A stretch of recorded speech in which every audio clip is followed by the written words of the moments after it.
Welcome to this guidance lecture on pay incentives and practical exercise number 12. As shown on the slide in the center, this is one of 3 chapters and practical exercises on the total compensation package. Our focus now is the strategic use of pay through incentives. Let's begin. You've been in a dark room, and when you turn on a flashlight in a dark room, your eyes go right to where the beam is shining. Well, that's what we're doing with objective setting, and we're really reinforcing the objective through some sort of incentive program.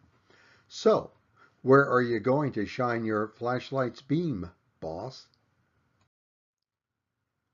In numerous chapters that we're going to be reading, we have been noticing a theme that sometimes the best motivation is not pay.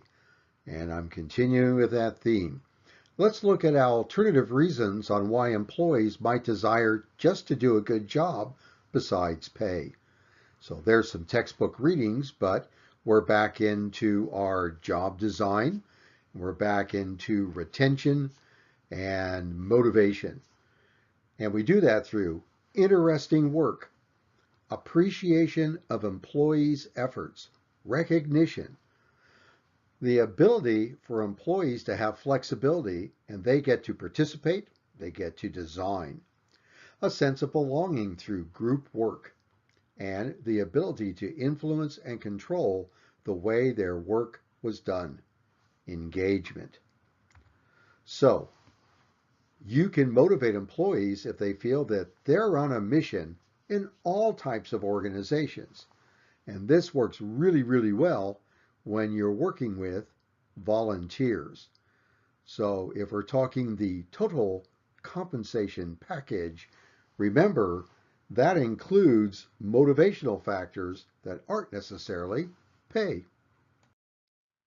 Through our readings on incentive pay, we've realized that incentives go through all 3 levels of the organization: whole organization, division or team, and individual. Looking in our box on the right, incentive pay are forms of pay linked to an employee's performance either as an individual, a group member, or the organization as a whole. Incentive pay is influenced because the amount paid is linked to certain predefined behaviors or outcomes, and you hope that those outcomes are linked to organizational strategies, and that incentive pay is to motivate employees to contribute to the organization's success, and pay plans must therefore be well designed. Our criteria then for effective incentive pay is performance measures are linked to the organizational goals. Employees believe they can meet professional standards. Organization give employees the resources they need to meet their goals. Employees value the rewards given. Remember how we got back into valence, attraction. Employees believe the reward system is fair, and the pay plan takes into account that employees may ignore any goals that are not rewarded. You can really get into incentives, folks are going to figure out pretty quick is, this gets me something, I'll do it. This doesn't get me as much, I'll ignore it. So, factors we have to put into effect for incentive pay. So I'll wrap up with a saying by Luthans and Stojkovic, and you get what you reinforce, but you do not necessarily get what you pay for. Base pay, and incentives can be a form of pay, may not get you what you want. So you have to go back to all those motivational theories on what you're going to recognize and reinforce. Practical exercise 12 has 2 subtasks. The first is designing your balanced scorecard, and the second is what will make it work. There is an incentives worksheet that you may download from the lecture section.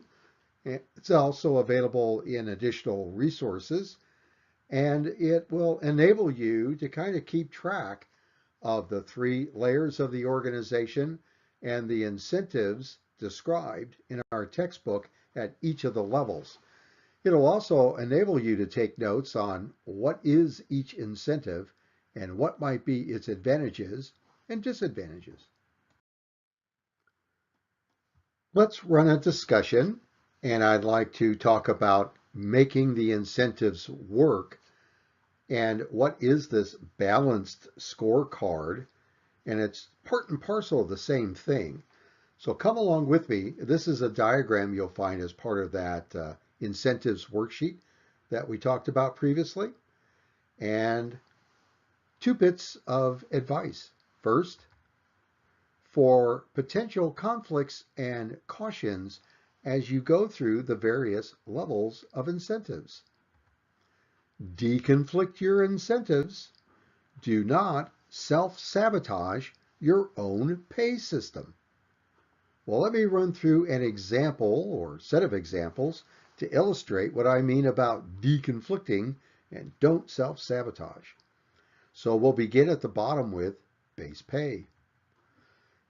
Let's say in an organization, everyone is paid and they're going to have their efforts measured and evaluated in the performance management system. And three of the critical items are: we want employees to be ethical, team focused, and customer oriented. There's our goals. Now, how can we design an incentive pay system along with base pay and it's not self-sabotaged? Well, let's say that we have very, very good individual bonus incentives. So there's a lot of money available individually for individual incentives. What might happen? First one is people might become a little less ethical as they start doing activities or taking shortcuts or liberties because they're so focused on gaining the individual bonuses to supplement their base pay that they kind of let some of their ethics slip a bit. A form of self-sabotaging. Don't make your incentives so wonderful that people forget their organizational performance objectives and they start looking at the base pay as being of less value. Let's continue. Let's take a look at you want teams to be the focus. But if you've got all of the incentives down at the individual level, people are going to say is, why should I unfocus from my individual bonus performance measures and the activities I need to accomplish for individual bonuses? Why would I spend time on the team? Team doesn't pay off as well.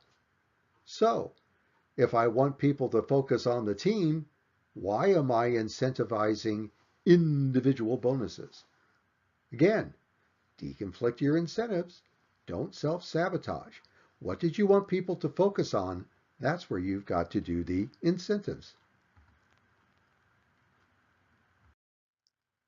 Let's work another example.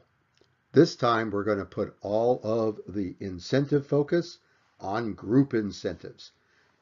Working on a team, working on a team, working on a team. Team, team, team, team. Great. And by the way, it's one of our objectives for the organization. So now it's aligned. But now that we get everybody focused on team, what happens to base pay?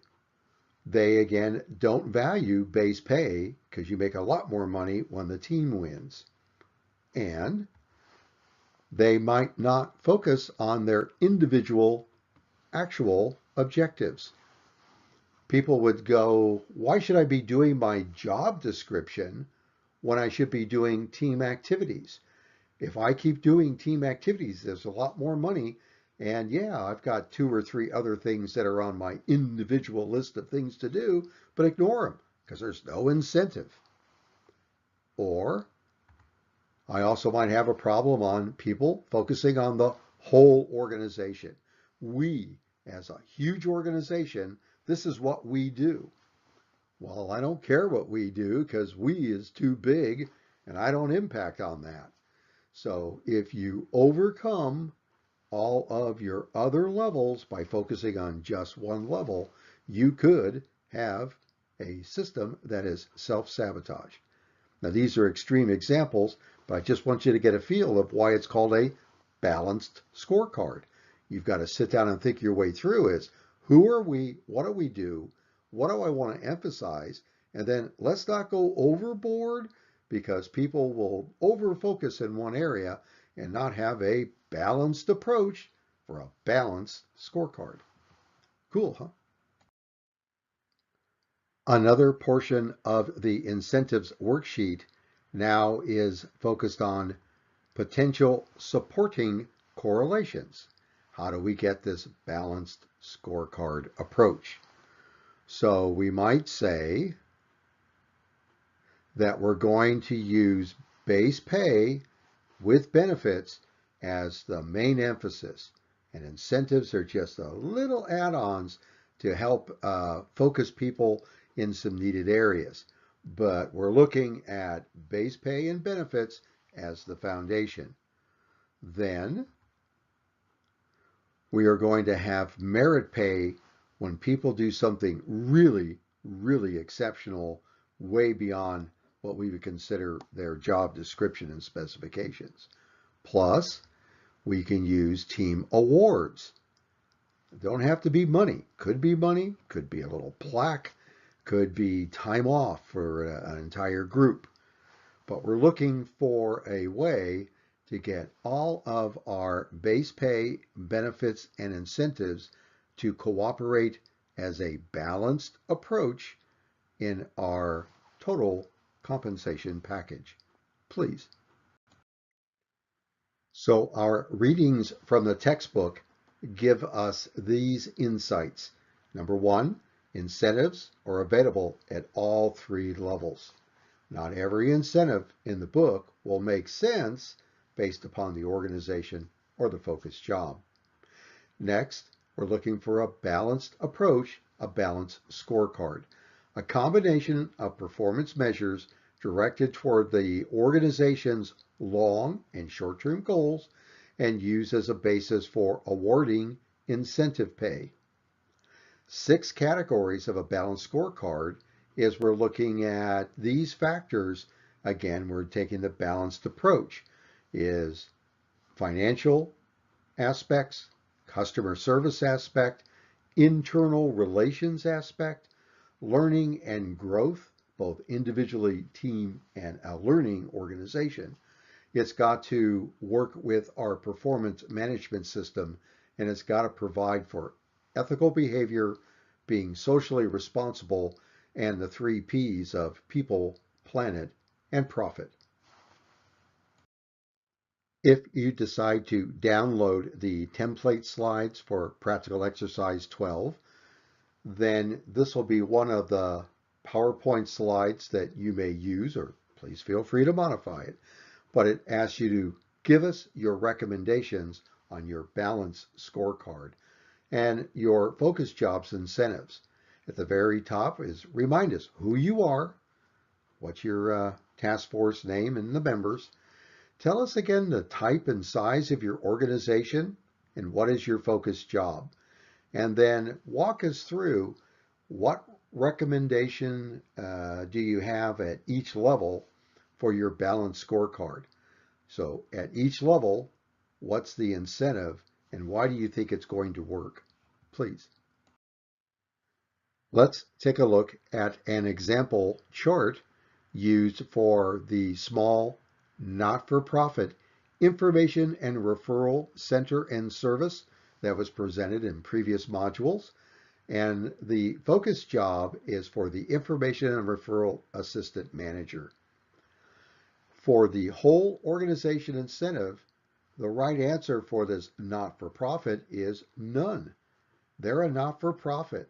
It's just not them to say, ooh, we did so well with our community service is that everybody gets what? Because there's only so much funds in a not-for-profit. Fundraising only gets you so far. It does not make sense that we're going to be rewarding the whole organization. The work itself is the reward. At the group or team level, the incentives are non-monetary teams that could include not only the paid staff, but the volunteers. So we'd be looking at recognition plaques or coupons for a time out at a restaurant, or people can use individually. Justification for these non-monetary group incentives are recognition of team effort. And there is a provision at the individual level for a small monetary merit pay for exceptional achievement, which will be very rare. It's not a routine event, and it needs to be submitted by a senior manager and approved by the board. So notice that most incentives offered in the textbook are not being used by this not-for-profit organization for this leader because it doesn't make sense. So there's the balanced scorecard. Let's see how they'll make it work. Recommend processes that will make the incentives work. The slide deck from the template has spaces essentially to be filled in based upon your readings and other factors. What do you recommend? Here's an example from our not-for-profit Information and Referral Center. This organization says right up front who we are and what we do. We're small. We're not-for-profit. We're a community service organization. We're providing incentives other ways through participation in decisions, through strategic planning, and monthly meetings of management, employees, and volunteer representatives. Management and employee plus volunteer communication is essential. We're going to focus on base pay and benefits for our paid staff with just a small selective use of incentives. We would rather use the job descriptions, training, and performance management systems with performance ratings such as management by objective of results and objective settings, all linked to recognition, and that's our incentive. The work itself is going to benefit the community. The work itself has value. We want to be recognized for that. That example is just that. It was an example of that organization, what it valued, and how it designed its incentives. You come back to a large for-profit organization, and it's spread over geographically, not only in the United States, but overseas. You might see a balanced scorecard that uses everything because they're huge, publicly traded, and they believe in monetary incentives to move work along. Well, that corporate culture, based upon that organization, they're going to use everything. A medium-sized company that is for profit and they want people to focus at a certain level, they'll use their incentives differently. So don't let the example throw you off. Come back and ask yourself the analysis questions, and you and your task force go through and go, what would make sense for our organization and our focused job, and how would we use incentives as part of the strategic plan of the organization to move it forward to meet organizational objectives.